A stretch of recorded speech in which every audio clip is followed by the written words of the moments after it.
The question now isn't what she's doing today. The question is when the next person is attacked, when the next person is killed, what is Oprah going to do then? Is Oprah going to show up with 26 billboards there? Or is she going to go back to the cocktail circuit and go schmooze it up with Hillary Clinton and her white Hollywood friends and Barbara Streisand to go hang out with them and go primp the hair on their poodles? Thank you very much for giving us a call tonight. Let me get caller from area code 818. You're on live with the Black Channel. What's your name? Where you're calling from? Hey, Jason. Jimmy in San Diego. How you doing this evening, brother? Jimmy in San Diego. What's on your mind? Well, I want to just touch on the gathering at Race War up in Beverly Hills. Like the first caller said, it was a really good game chopped up there, man, with Officer Brian. You know, Mona Lachey held it down, and we had Judge Joe Brown really weighing in. And trust me, they definitely don't want a message like that to get out. But I really want to talk about this carousel of bootlegs that's been on MSNBC. You know, all these foreign flag individuals that they're trying to get to I guess, prop up Joy Reid or fill in for a spot. It's not working. No, but it's the only tool they got. And Oprah with her billboards is as fake as a $3 bill simply because we'll be here all night long naming the people in Chicago that can testify that Oprah has done absolutely nothing for them while she's been, you know, once again, like you say, on the croissant and cheese circuit. So we see through her, the message is ineffective, and I was glad that we broke that story with her and these phony billboards, because at the end of the day, like you said, when the next black person is a victim of one of these white supremacist race soldiers, like the two girls in D.C. that almost got lynched by those Secret Service officers, where was Oprah then, Jason? She was probably sitting at Barbara Streisand's house or Susan Sarandon's house or whatever white liberals she hangs out with that she's been hanging with for the last 40 years. Where's Oprah Winfrey's black friends? If Oprah Winfrey, you know, if she's up there in Chicago and whatnot, I mean, that's where she made her name for herself. Where's her black friends in Chicago when all these things are occurring? Where are they at? And that just lets you know everything right there. They're serious about this. And when the smoke clears and something happens to us, that's where she's going to be. Not over here with us. Watch her pop up Kamala Harris.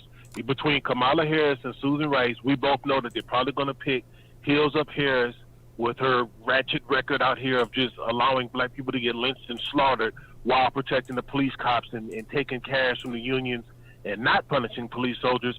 Watch mysteriously Oprah, Weight Watcher Phil, Blobbly Butt get up here and start praising Kamala Heels Up Harris' name. What you think about that, brother? Well, she's already in with them.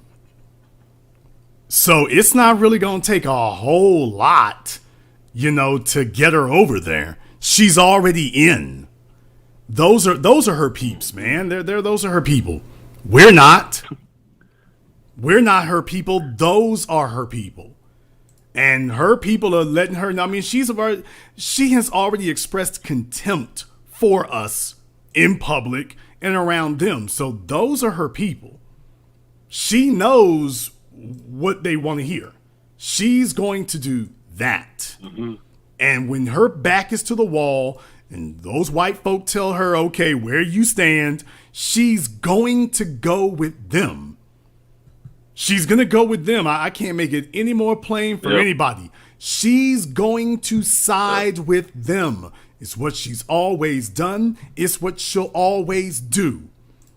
When her back is to the wall, she is not going to side with us. She's going, I mean, right now she's saying what she has to because she realizes that her and Gail really overstepped their bounds, that they got hung out to dry. Yep. And I'm going to tell you right now what I predict. I mean, I'm predicting the past is the best indicator of the future.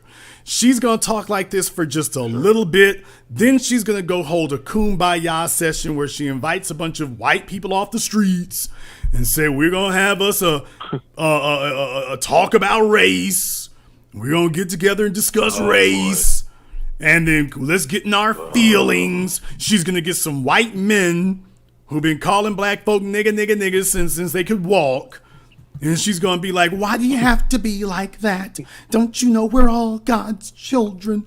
And he's gonna be like, well, yeah, Oprah, you know what? I was raised down there in Biloxi, Mississippi, and I ain't really know a whole bunch of black folks like that. And, you're one of my favorite black folks, though. You know, my wife been listening to you now for 30 years. She loved you. Especially that show you did with the cars. She loved that right there. You get a car, and you get a car, and you get a car. Man, that was great.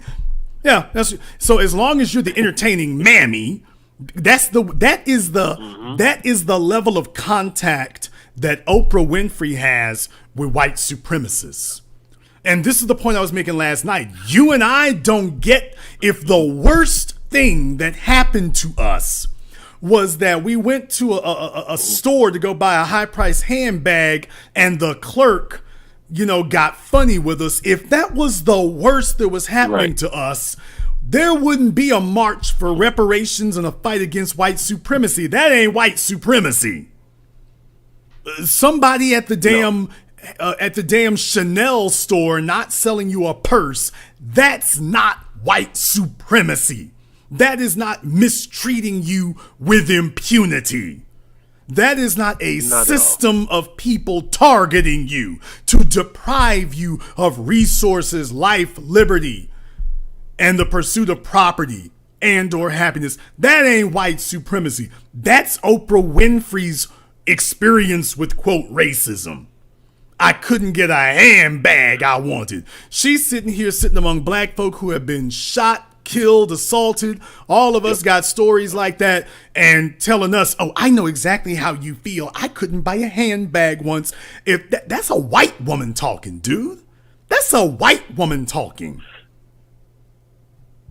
You said it last night. I was just listening to the rebroadcast right before you jumped on live, and I couldn't agree with you more. When you said, hey, I got pulled out, held at gunpoint, and they gave me these false instructions like, give me your ID, but as soon as you reach for your license, then they're ready to pull the trigger on you and shoot you like they did the brother up in Torrance.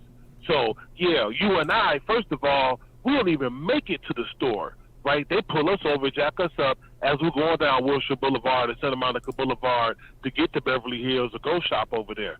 So, yeah, she got life and bullshit mixed up, and we own it. I know you probably got a bunch of other callers, Jason. I appreciate chopping up the good game. And, man, just how do we got to delegitimize this mammy syndrome that is just festered up? I guess y'all predicted this, when we had the State of Black Union last year. Y'all predicted there was going to be a whole bunch of these mammies that they would prop up and that would pop out of nowhere. We just got to continue to delegitimize them. Well, that's what we're doing now, brother. When Oprah Winfrey comes up out of nowhere and purchases 26 billboards out of nowhere, encroaching on something that we were doing, and she grabs the same tactic we were using. We came up with our tactic, and she says, let me steal it. Brother, that right there lets you know we've already delegitimized them. The damage is already done. It's already done. She's already conceding, yeah, y'all got it.